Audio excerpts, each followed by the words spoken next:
My name is Glenn Davis, and it's a great pleasure to welcome each of you on behalf of the University to a public lecture of clearly great interest.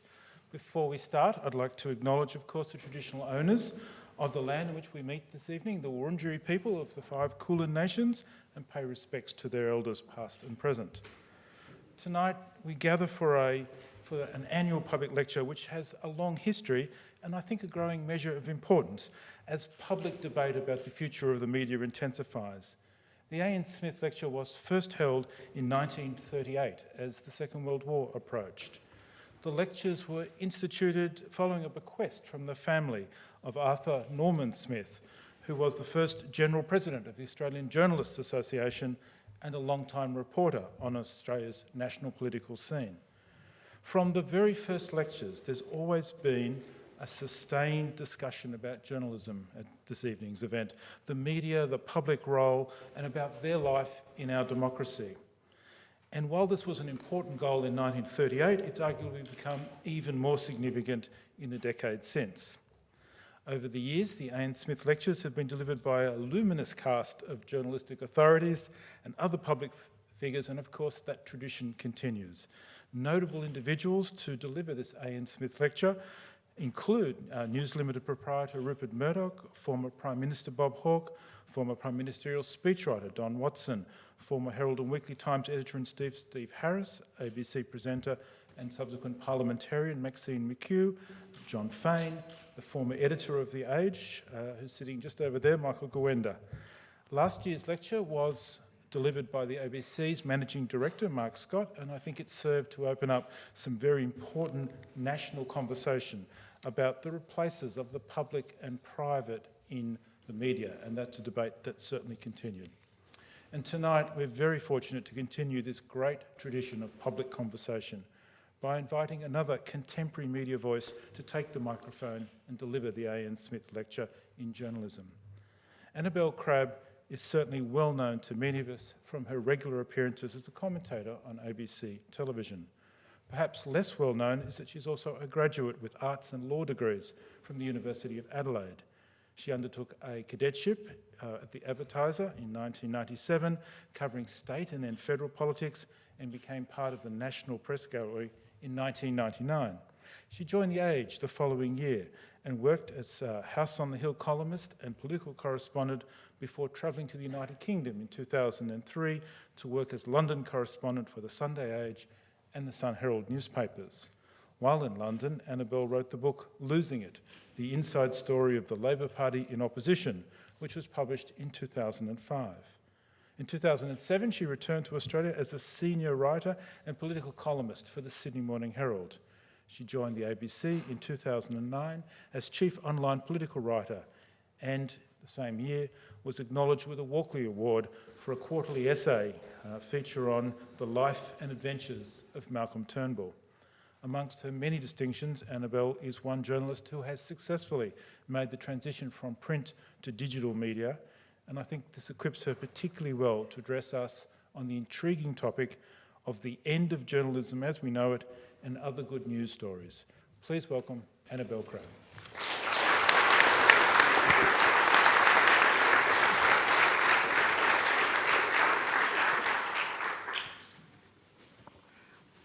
Thank you, Glenn, for that introduction, and thank you to Michael Gowenda as well, my favourite former editor.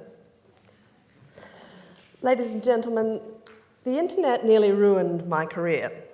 And I don't mean that in the hand-wringing, oh my God, what are we going to do about classified revenue sort of a way.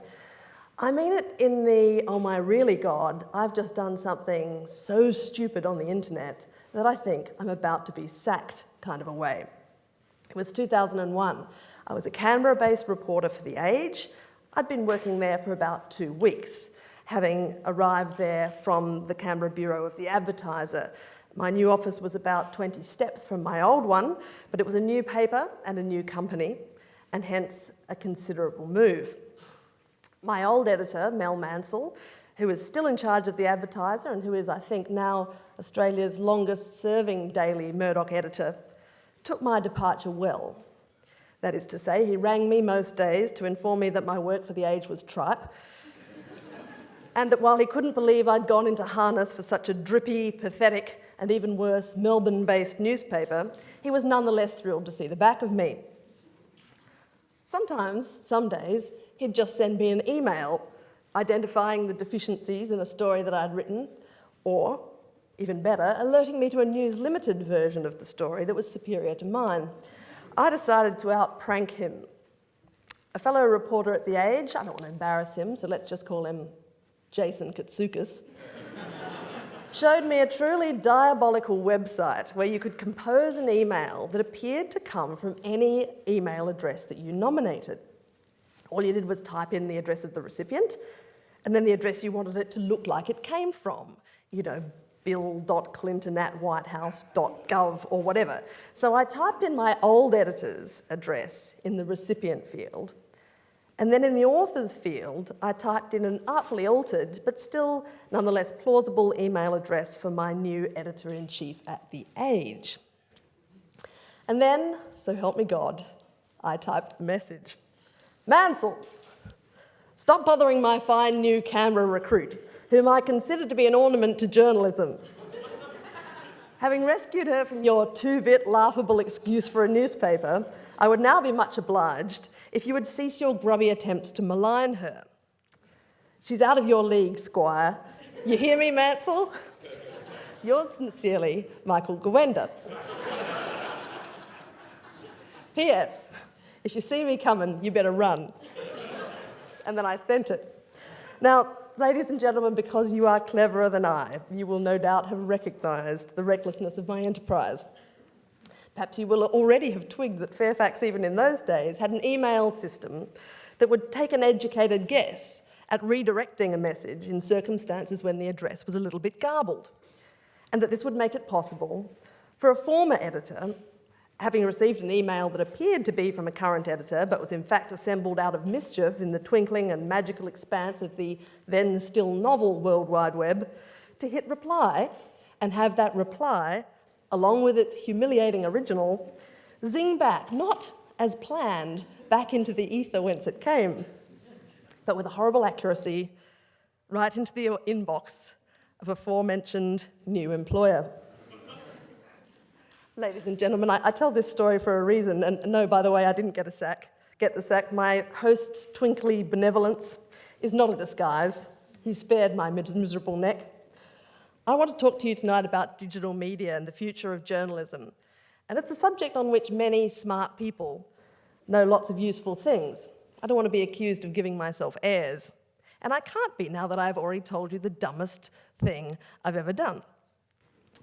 So 1 year ago, I decided to leave newspapers and take up life as an online writer. It's not that I didn't love my job, I did. In fact, I firmly believe that my job at the Sydney Morning Herald was about the most fun job available in newspapers. I wasn't sick of my round, federal politics. I wasn't sick of my colleagues. I was not embezzling petty cash. Nor indeed was I about to be exposed publicly for my earlier experiments with online identity theft. I'm not a tech head either. This is one of the special bonds I share with Tony Abbott, as well as being hopeless at ironing. My relationship with information technology hardware is one of intense mutual suspicion, flaring into occasional acts of violence. I once baked an Apple MacBook in the oven. I'm not even joking about that. On the night that I saw Kevin Rudd assassinated by his deputy, I was rushing to pile 2 sleeping children into the car at midnight to drive to Canberra, and I dropped my new iPhone into a full bath of water. For the next 2 days it worked, but only on speakerphone, so I apologise for anybody whose anonymity I threatened. So like most journalists, I really can't be trusted around sophisticated equipment, and I still write stuff on my hand. I left newspapers because it seemed like all of a sudden it was a good time to take a risk. At Fairfax, where internecine warfare still rages around the control of the websites, it felt as though an absurd structural roadblock was obstructing a great company's adaptation to the new media environment. And at the ABC, a group of enthusiastic executives, Mark Scott, Kate Tawney, Gavin Morris among them, was embracing the new terrain with vigour.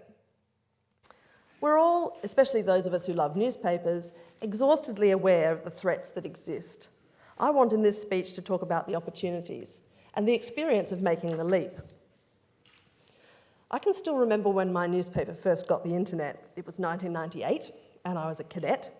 And in the police rounds room, where I worked the 4 p.m. till midnight shift, there in a corner was the brand spanking new desktop computer, which had the internet on it. Just the one terminal for the whole newspaper, and there it sat, like a freshly ditched meteorite in a Kalahari bush camp. Not many of us actually touched this weird apparatus. Every now and again, a senior journo would walk past, give it a kick and say something like, "I'd like to see this thing ever give me a yarn." That was 12 years ago.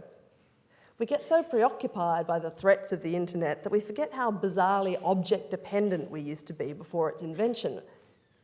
When getting hold of a government report meant cycling across town to get it, often to pay for it, if you can imagine that.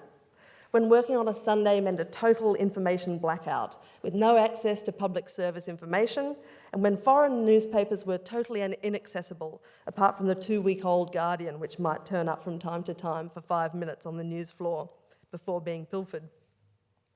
These days I write for The Drum, which is the comment and analysis portal on the ABC's website. It's been going for less than a year, but readership's growing fast. 4.5 million page views in the first quarter of this year for The Drum Unleashed, 9 million in the third quarter. Life is pretty different. I have 2 little kids, not because of the internet, I hasten to clarify. They happened anyway. I work from home much of the time, and now that I don't have a 7 p.m. deadline anymore, I can file whenever I like, often late at night. I file directly to my editor, Jonathan Green, and it can be posted in minutes. I don't even have a desk at the ABC. I have an iPad with its weird little keyboard, and I just take a seat wherever I happen to be working. I used to have a total midden of a desk when I worked in newspapers, and I find that the abolition of the desk has really helped with the mess, although I have to admit my home office is still a bit of a tip. So my word length is anywhere between 3 words and 3,000. I file when I feel like I've got something to say, and if it's short, I'll say it on Twitter. My main account in my own name has about 24,000 followers, and I use it mainly for news, or sharing links to stories, or comments on news events as they happen, or pointers to especially delicious recipes. My other Twitter account, Crabb Twitsard, is the one that I set up for live tweeting question time. Mainly I set up a second account as a courtesy thing, because if I use the bigger account to churn out tweets every 20 seconds about what's going down in the House of Representatives, I tend to get accused of spamming, and that's fair enough. So the Crabb Twitsard account is kind of a special one strictly for the hardcore nerds. I use it as a sort of a notebook. I send out the thoughts that first occur to me, and later I might develop a column out of the whole. The feedback I get during question time often gives me ideas that I wouldn't have had by myself. In between writing, I talk to ABC Radio all over the country. I do insiders every couple of weekends, spots on ABC News 24 when they need me, and of course our Drum TV show, which is doing very well at 6 p.m. on weekdays on News 24.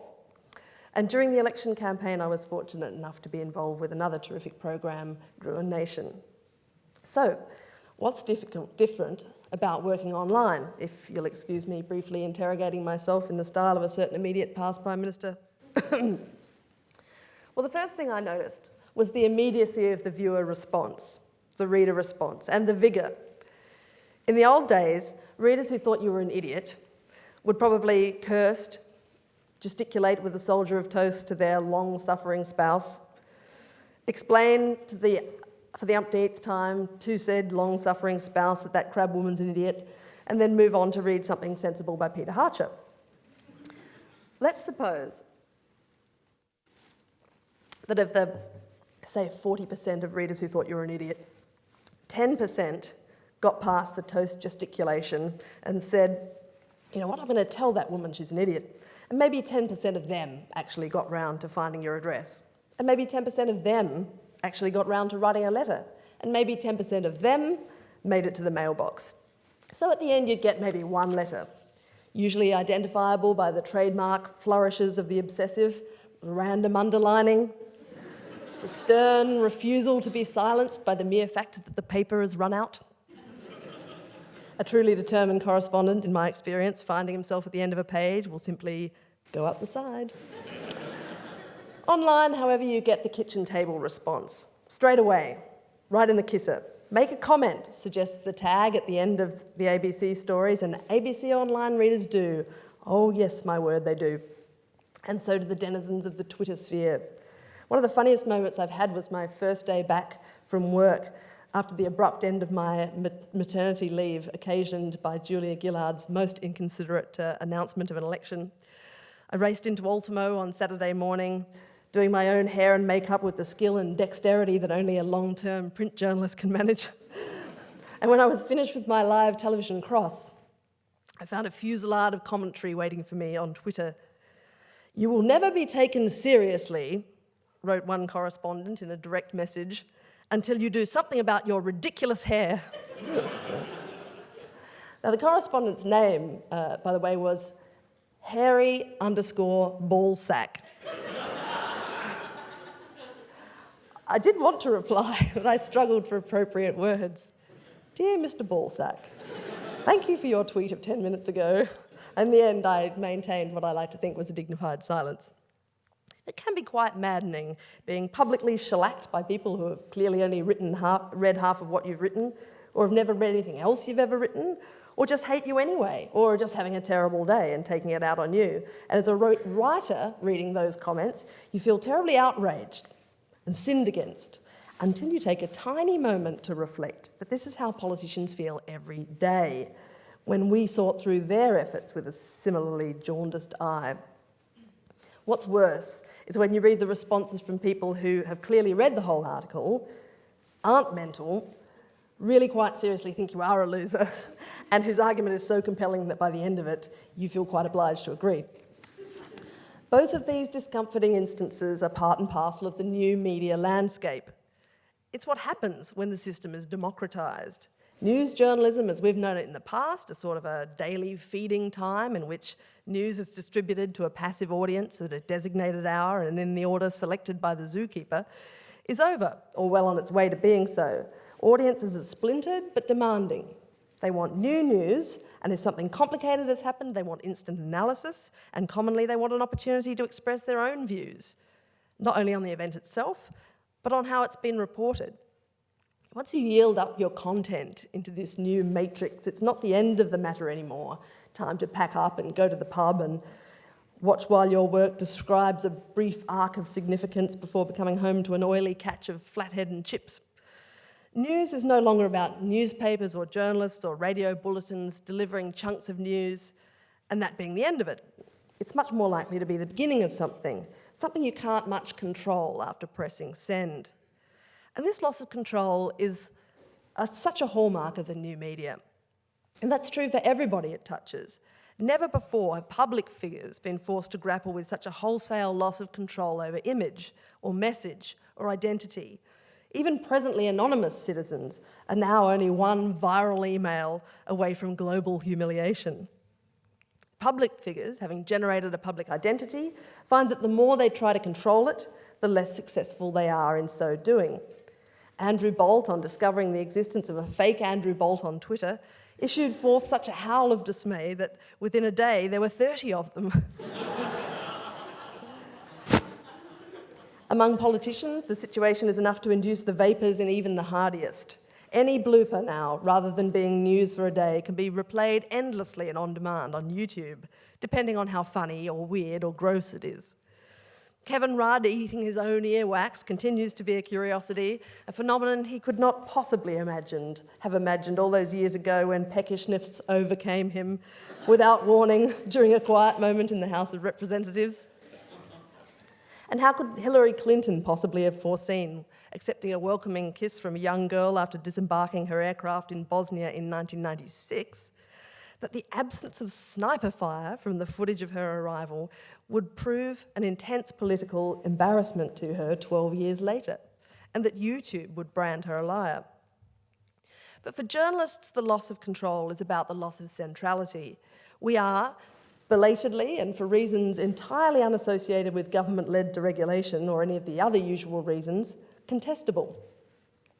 The community of news and commentary is getting stronger and more populous. We're just not necessarily automatically at the heart of it anymore. And we're open to criticism, some of it savage, some of it worryingly accurate, like never before. Our passive, profitable audience is disappearing. And in newspapers, which is where I come from, the panic's about advertising, of course, and how to monetize content online. Here we are in part victims of our own excitement and impulsiveness. At the end of the last century, when newspaper editors and executives began to recognise the potential of the internet, the race was on to win eyeballs online. We piled everything we could onto the net. Over the years, we accustomed ourselves to the idea of breaking news stories online rather than holding them back from the print edition. Build an audience, the theory went, and later on we'll figure out a way to charge them. And 10 years later, what do we have? Leading news websites and an audience which has been trained to expect this stuff for free. In the past, you always paid for journalism. You used to pay for it by stumping up tuppence, then 25 cents, then much later $1 or $2 for your paper. And you've always paid for the ABC, of course, through your taxes. And thank you. But you also paid through advertising, which was a ghostly and magical implicit subsidy calculated from the tiny increment by which, after reading the lifestyle section, you felt more inclined to purchase a jumper from David Jones. What a fabulous and random calculation that is, and how odd it is now to witness the garment rending among some sectors of the media industry about the dislocation of this funny old system and the fear that we shall never find another way of funding content. As I said, we've trained readers to expect news online for free, which has had the unintended effect, to some extent, of devaluing the actual product. And I use this bald term intentionally. Thanks to the expectation inculcated by us in readers that they should enjoy unmetered access to the work of most major newspapers, we journalists are in rather a novel industrial position. 6.5 million people will pay between 99 cents and $4.99 to download the iPhone app Angry Birds, in which the player assists a group of enraged avian characters to revenge themselves upon some animated green pigs for the crime of egg theft. No one seems to have a problem with that tariff. Games designers have to eat, and so on. Yet mention the prospect of a charge to read an article on the Times of London's website, and it's an entirely different matter. Why does this disparity exist? Why is my intellectual property suddenly worthless, while the guy who invents hilarious ringtones is somehow still entitled to the customary presumption that his day's work warrants some sort of commensurate recompense? The answer is that we journalists have already ceded the field. We've already given our stuff away. I can still remember when I got the cheque from News Limited for the copyright to my articles when published online. What was it, $400? Something like that. Good deal. All of this is changing, but let's take a nostalgic moment to discuss the market proposition that is journalism. What are you buying? I don't mean indirectly, under the old system of cross-subsidisation with its hilariously accidental premise. I mean in direct terms. If you had to pay for each article, what would you be paying for exactly? When you buy the work of a journalist, you're buying the time and the research and the writing. But there's more than that. You're buying a fraction of the 10 hours that journo spent hanging around on the night that Kevin Rudd was knocked over, talking to people when you were very sensibly asleep. You're taking out a timeshare on all the stuff that journo remembers, an infinitesimal slice of the mistakes they've made and what they learned from them. You're buying a tiny shred of the moment when Laurie Oakes got leaked the whole budget, or a millionth of a sesame seed on the bread roll of the lunch that Laurie deserted on the day of the Whitlam dismissal to sprint back to Old Parliament House. Yes, that happened. You're compensating that journo to a tiny degree for the 10-minute bollocking she just copped from Paul Keating or Malcolm Turnbull or the CEO of some company. And in the case of the very best and most fearless journos, you're insuring them against the fact that they will never work in this town again. Now, I can understand the argument that information in an ideal world should be free, but I'm also familiar with free information. Free information is usually free for a reason. Mostly it's free because it's a press release, or an ad, or it's been nicked from tmz.com, or because it's so incredibly banal that even its creator can't bear to look you in the eye and shake you down for cash. Free information, ladies and gentlemen, tends to be crappy information. Good information is expensive, and it's expensive because somebody who knows what they're doing has put some serious time into finding it out for you, or put themselves in harm's way, or is sticking his or her neck out in some way to get it to you. Good information is usually expensive because there's someone somewhere who doesn't want you to have it. Good information in newspapers is additionally expensive because it's weighed down with all the pricey accessories of the print game, all those trucks, all those highly strung German printing presses. So here we are. It's a rather hairy little equation on the whole. We generate a commodity that is expensive to produce, but we've talked people out of paying for it. It's no use mooning about and fantasising about how the clock can be turned back or how readers can somehow be tricked into coughing up for what they now read at no charge. Having put the cart before the horse in the first instance, it seems that newspapers now often make the same mistake again in trying to get out of the mess, trying to work out how to charge for the content before working out how you make the content worth charging for. Sounds like we're hitching our horse right back up to the arse end of the cart again. There's such a panic about how to make money that the larger questions, how will we be relevant, how can we be useful, often are overlooked. The only way is to offer something new, something worth paying for. Apps for mobile and tablet devices are the obvious vehicle, but it's no good just dumping the copy from the newspaper onto some cigarette packet-sized mega computer and holding out your hand. Here's a good rule of thumb, I reckon, for paid content. If you're already doing it, don't charge for it. If it's something new, make it worth charging for. The erosion of the old system's predictability, and in particular the gathered audiences that made advertising a piece of cake to sell, do tend to inspire a rather apocalyptic feel among some sections of what they call the legacy media. But I take a cheerier view. What lies ahead isn't a blasted heath, it's just a building site, that's all. And technology gives us everything we need to build something extraordinary to replace what we used to do, so long as we're prepared for it to look completely different. And as long as we no longer assume ourselves to be the only people qualified to create content. There are incredible opportunities in place. For one, we're officially no longer running out of readers. Oh, that's good news. For decades in the print game, we've fretted about our ageing readership, scrambling to keep them alive with healthy liver lift-outs and guides to sensible exercise, while silently resenting their flighty offspring, who we couldn't induce to buy the paper no matter how many desperate "yo, you finna house" sections we commissioned. But online is where they all are. They'll self-select themselves on the basis of their interests. Sure, they're not gathered passively in one place anymore, but they're online and handily traceable through their interests and consumption patterns thanks to the rank outrages against personal privacy occasioned by the social media giants of our age. So hooray for that. 2, there is a workforce of young journalists and writers who have been trained to think laterally, not by cadet coaches and shorthand teachers as of yore, but by the sheer Darwinian demands of the current jobs market in journalism.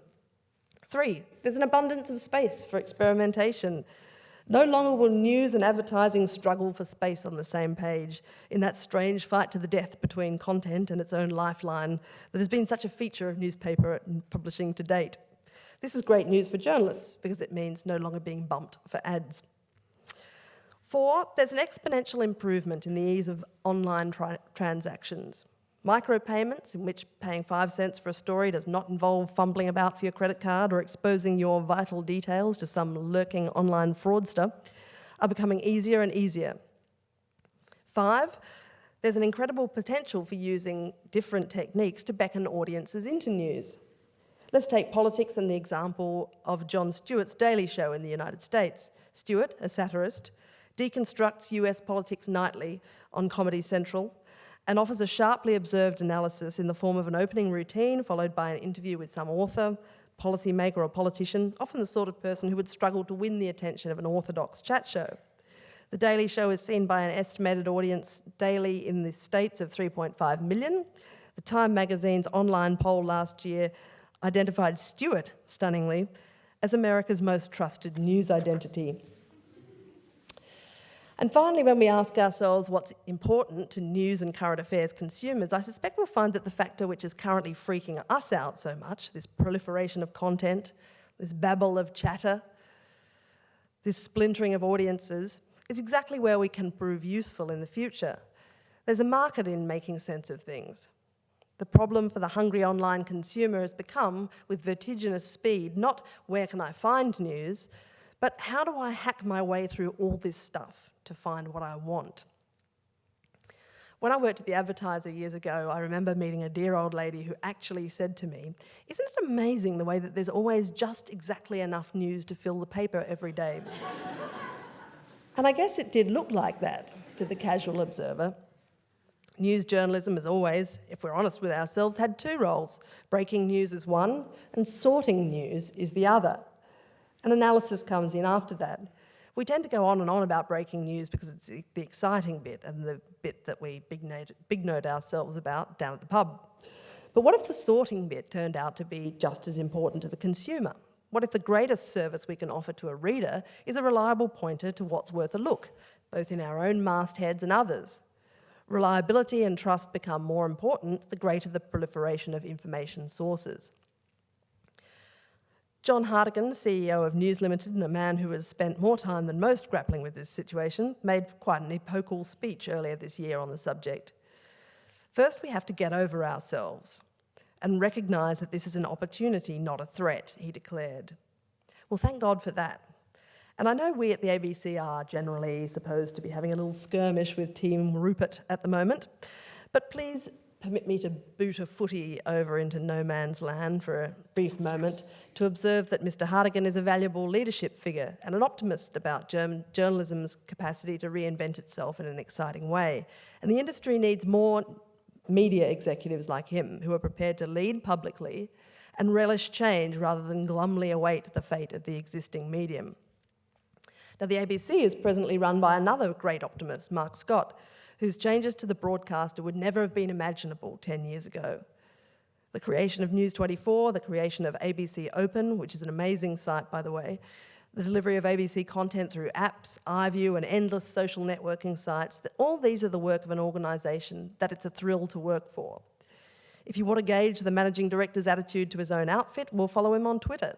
The unmistakable enthusiasm for ABC, TV, radio and online content sends a powerful message. Here's a media executive who actually consumes his own stuff and loves it. It sounds simple, but I mention these things because leadership in public comments, in private behaviour, in decisiveness and enthusiasm can make such a difference to people who are working under stress and uncertainty. Life's too short not to work with enthusiasts, and I've been lucky enough to have them around me all through my career. Friends and colleagues whose energy and imagination is contagious. Jim Middleton, who showed me that a fascination with political reporting can be for life. Sam Maiden, who made online daily reporting of politics in Australia into a competitive field. Photographers like Mike Bowers and the irrepressible Andrew Mears, who never stopped thinking of amazing things to do with pictures. Or senior colleagues like Laurie Oakes, who demonstrate that you are never too important to tweet. I could mention dozens of people, and many of them are my new workmates at the ABC, which at times seems to run on enthusiasm. But here's another secret about working online. It's fun. The great joy and fulfilment about working online is a very human one. It's the thrill of calling out and hearing an answering voice, of getting in touch with the funny, smart people out there who think of things that you didn't, who read your analysis and come back with an idea or a criticism that sends you off down another line of inquiry, who send you jokes that are funnier than your own and that, after a decent period has elapsed, you can pass off as your own, who make criticisms of your work that cause you to think about what you've got wrong and try harder to get it right. For such a long time now, the critique of journalism has been such a closed shop. We've been each other's adjudicators. So-and-so missed the story, that yarn's old, I broke that last year. When an outsider, be it a reader, a politician, or the subject of a story, criticised us, we often circled the wagons.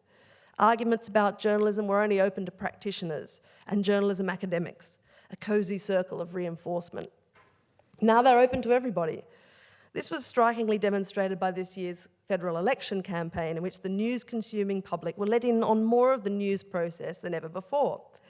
ABC News 24 and Sky brought you press conferences live so you could watch the whole thing, questions included, and not just the bowdlerised version at the end of the day.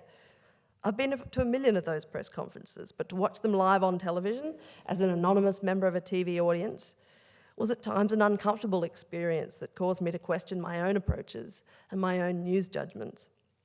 And when the celebrated Mr. Groggs Gummit tapped out his protest, it was picked up circulated, and heard in a way that an anonymous blogger would never have been 5 years ago.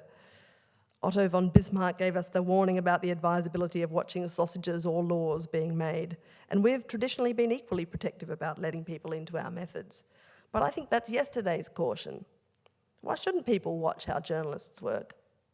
Why shouldn't they see how a story develops? Why shouldn't they be permitted a view on whether our methods are reasonable or not? To start out as a journalist in this roiling time of change must be a bracing experience. 13 years ago when I started out, it was a question of finding a job and then getting published.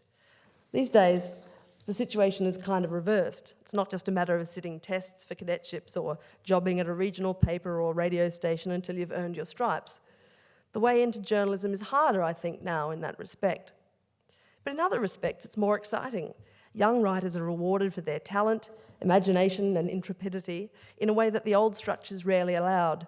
When I helped to judge the Walkley Young Journalist of the Year online category a few months back, the evidence was there to see. One young journo had taken himself off to Iran to report on the elections there.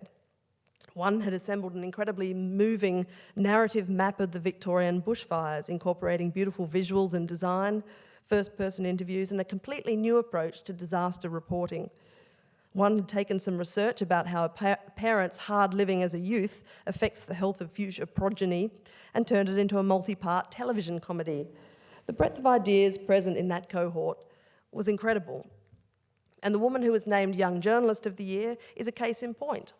Latika Bourke, a radio journalist with Fairfax Radio, is in many ways a classic young Canberra journalist. Hungry, obsessed with politics, pushy, keen, seemingly at work 24 hours a day.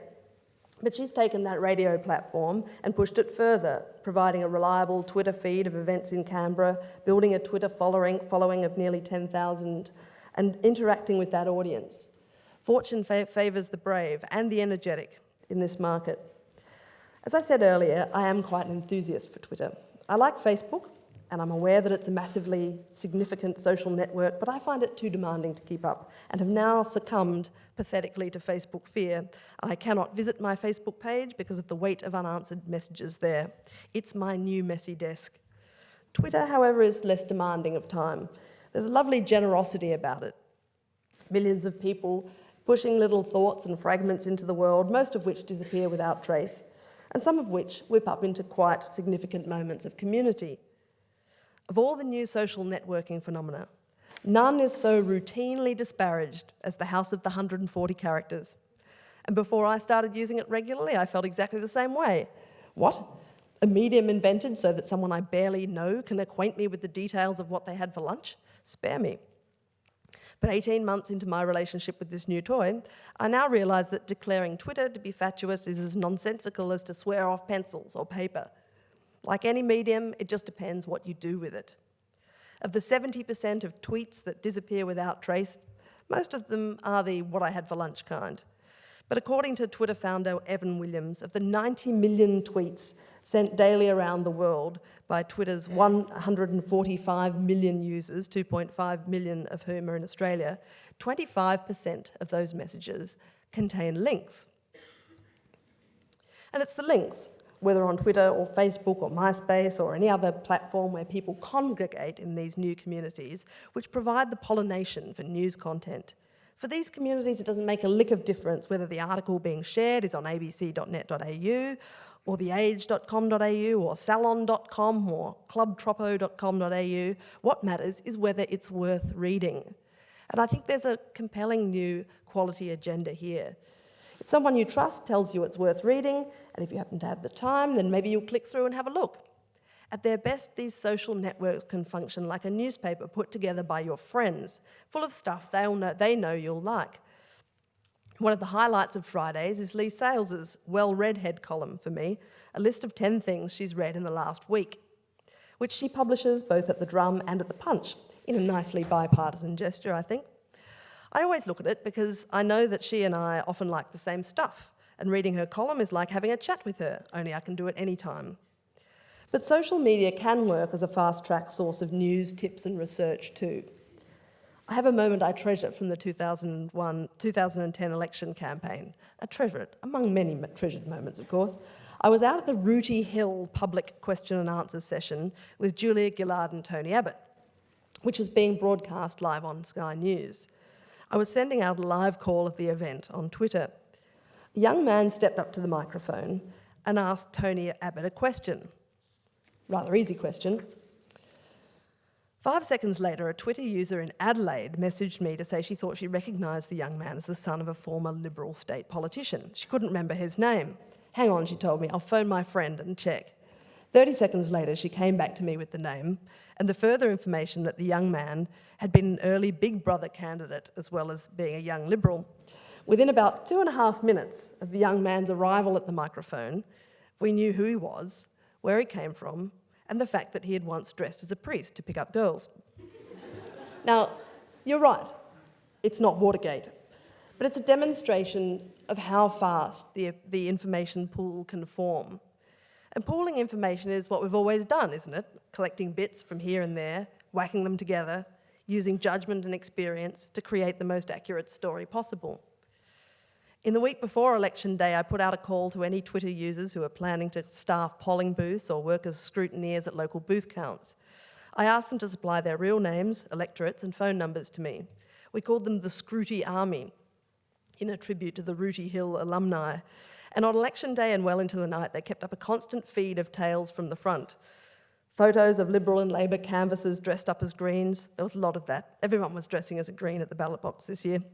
Running accounts of stuff-ups and progressive counts from marginal seats and the odd amusing detail about ornate donkey votes discovered in the piles. Incidentally, there was also a very strong response to our ancillary call for Twitter pictures of election-themed cakes. And I'm proud to say that the baker of the best cake, a young lady I met through Twitter called Sabine Wolfe, is here tonight. Her cake, a House of Reps chamber complete with jelly baby MPs updated through the night, was a total triumph. Human contact is still the key, as it always was. It's through talking to people that you get the ideas, the tip-offs, the good steers. None of these devices will give you everything you need to be a good journalist. No device ever did. But great journalism starts with knowing your community, and smart journalism will change with it. Speaking of communities, I would like to close with a few dreams of my own for this new paradigm before us. My first dream is that we could put an end to the old media, new media wars. Seriously, everyone could calm down a bit and the world wouldn't end. By the second week of the Grog's Gamut skirmish, Groggate, really? It felt like the crucial scene from Spartacus. Do we not have anything more actually outrageous to fight about?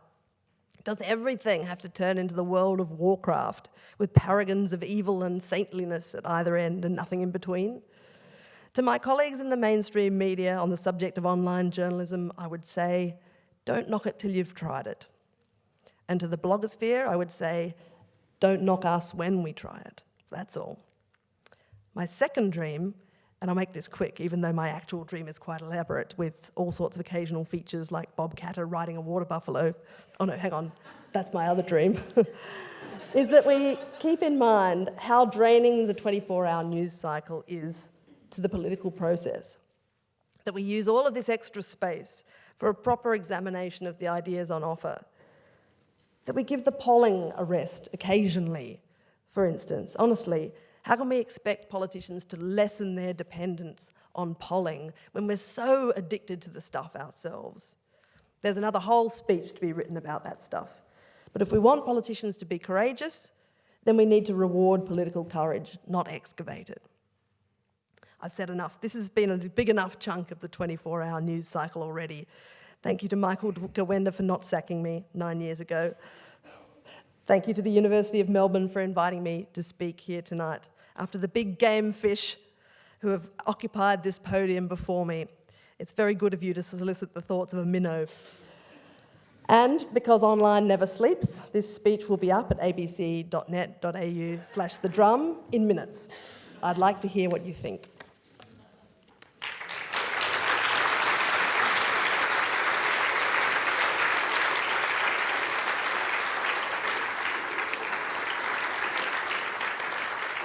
stay here. Well, thank you, Annabel.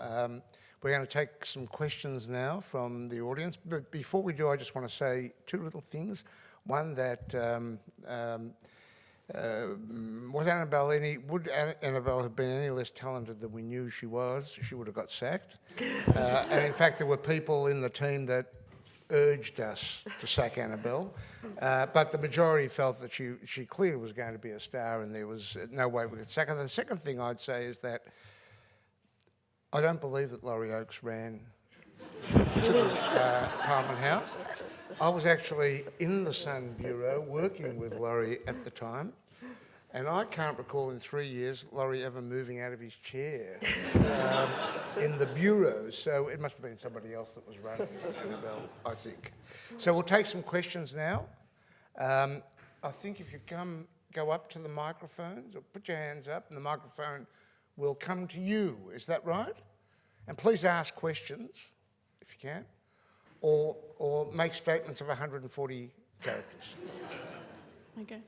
I just wanted to ask, I understand that, you want to put an end to the old media, new media wars, and I do appreciate the proliferation of online media and the access that it gives, but I'm also concerned that our appetite for this instant news also sacrifices the quality, and having very brief updates all the time,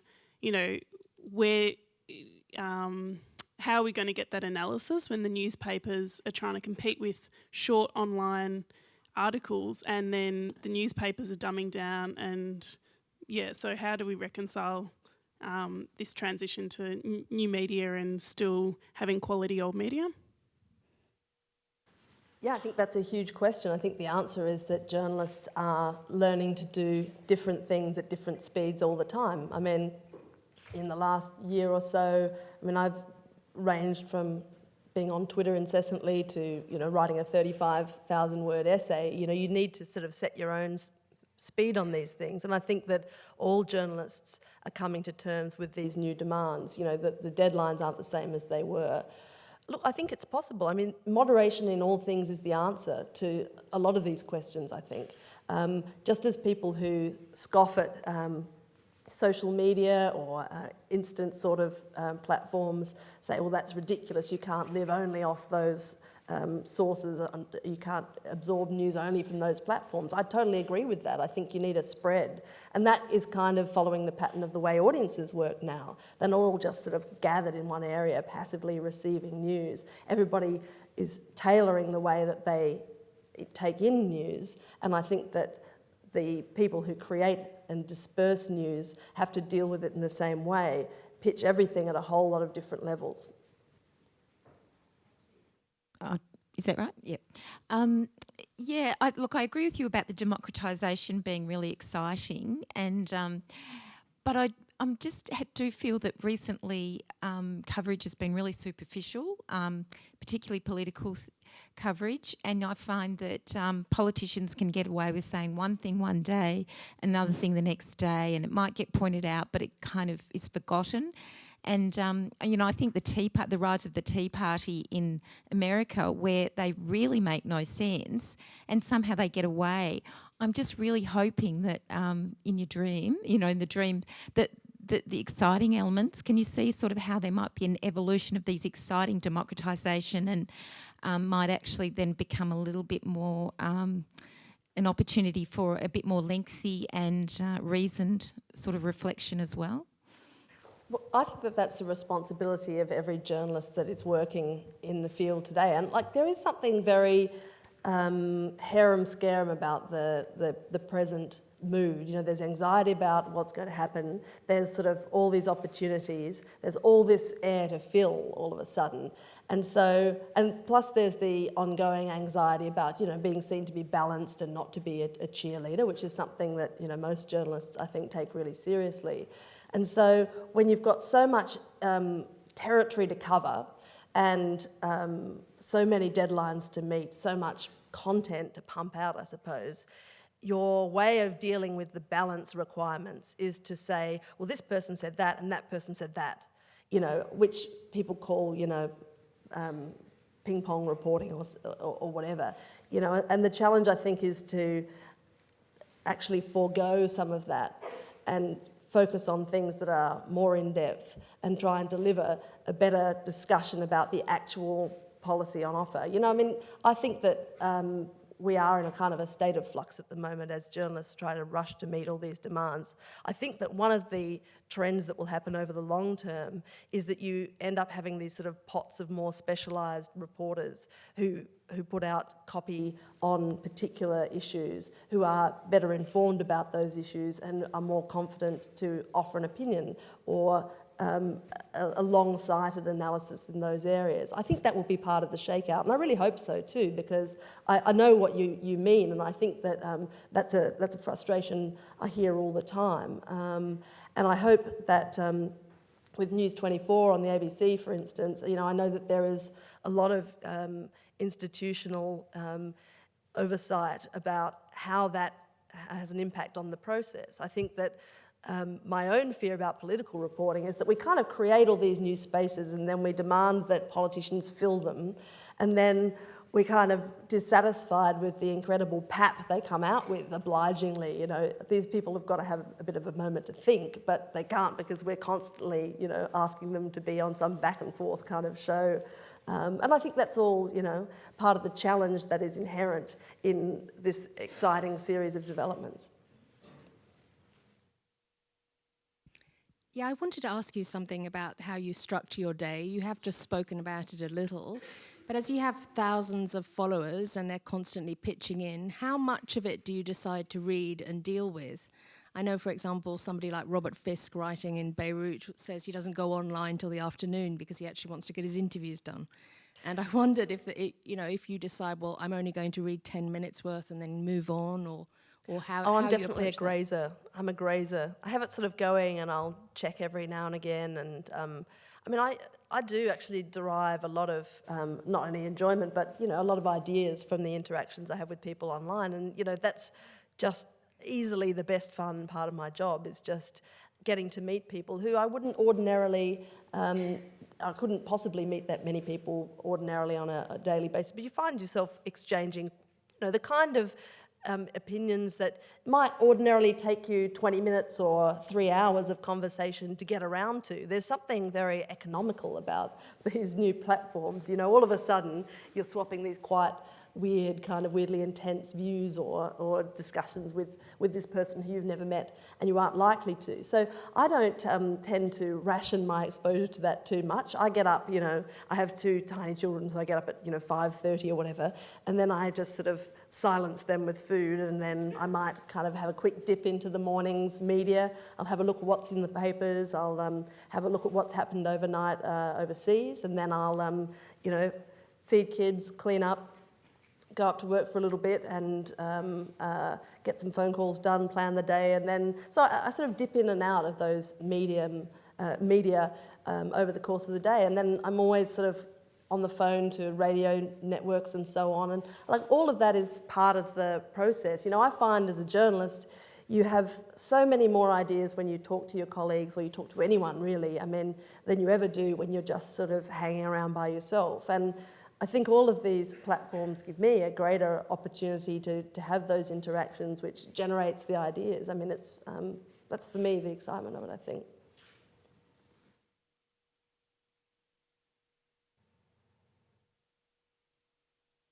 Hi, I'm interested in your thoughts on the role of satire in journalism. It's obviously becoming a lot more important, and you know, particularly with younger people, it's the way that important news is being distributed. During the last election, I pretty much got all my important news from Gruen Nation and the Chasers and Twitter, and I know a lot of other people who are the same. Yep, I think that's absolutely the case. Be funny to be noticed. I mean, is Well, straight up just too difficult now? I think that, you know, it comes about when you have a community, and I think this is true of a lot of younger people that don't buy newspapers and never have, and are absolutely alive to spin, cynicism, strategy, not only in politics but in media too. And I think that satire is an ideal way of getting those people kind of involved and engaged in politics is my field, obviously, so that's what I'm interested in. That's why I'm fascinated by Jon Stewart, who is kind of an incredibly interesting news figure, because what he does satirically in the opening to The Daily Show, for instance, is he presents an analysis of the day's news events, which can be shorter than simply retelling what's happened, because he uses satire in such a pointed way. He'll perhaps he'll counterpose somebody's statement today with some video of them saying exactly the opposite, 2 years ago. And so he doesn't really editorialise so much as contextualise. And by making it funny and engaging and incredibly sharp, but at the same time making it very well researched, he's able to, I think, provide political analysis that's sharper than that's available in a lot of the newspapers. I mean, I think that absolutely accounts for the appeal of that medium. That and the fact that it appeals to people who are already feeling cynical about the process. And programs like Gruen Nation and Gruen Transfer, by educating people about what goes on behind the scenes of the product that you finally see, encourages that kind of cynicism. And I think it's a healthy cynicism. I don't think there's anything wrong with people knowing what goes on behind, what they're presented with. But I do think satire is an incredibly important part of reporting politics, and I think it's a good way of recruiting people to the process. We might take one more question, I think. Can I just tell you, tomorrow night, if you go to ABC2 at 7 o'clock, I think it's 7:10, you can see The Daily Show. No ads. And no ads. And it's interesting, Barack Obama's on The Daily Show tomorrow night. So a day before the midterm elections, Barack Obama's decided that the last interview he'll do is on The Daily Show. I think that's pretty interesting. So we'll take one more question. Well, I'm afraid it's not a very interesting one. It's not about comedy, but you mentioned Mr. Hartigan, and earlier in the year he made that speech about journalism. I'm not sure if it was him or Mr. Murdoch, but I imagine they're in the same school of thought. He said that the only true guarantee of independent journalism is commercial journalism, and you've just crossed to the public broadcaster. What do you think about that? Well, I think that's rubbish and entirely explicable by commercial purpose. Look, I think that Jon Hartigan is a terrific inspirational figure for journalism in this country, because he's optimistic about it having a future, and the more people that say that, the more helpful I think it is. However, I think that public broadcasting is at the heart of accountable journalism. I mean, I don't think that anybody apart from a giant mogul seeking to make a buck out of the audience that's left behind would say anything to the contrary. Wonderful. Eric Beecher might. Yes, he might, and he did quite recently. Okay. Well, ladies and gentlemen, I think you agree with me that in the last hour we've been entertained and provoked, and given lots of food for thought about the future of journalism and what that future might look like. That's the point of these A.N. Smith lectures. That's the role of the Centre for Advanced Journalism, which I am lucky enough to be the director of. I had particular pleasure tonight to be able to sit there and listen to Annabel, because I am going to take credit for this. I did hire her, and always knew that she was going to be one of the great Australian journalists. She can do anything. She can make speeches. She can do 140 character tweets. She can write books of 150,000 words. She can write quarterly essays, which I think the Malcolm Turnbull essay was as good as any quarterly essay that they've published. I did write a response to that essay and said that Malcolm Turnbull will never be Prime Minister of Australia, having read the essay. I'm not yet been proved right, but I think I'm heading in the right direction. But really, She's incredibly talented. I think that it's been a pleasure to hear you tonight, Annabel, and thanks for doing it. Thank you.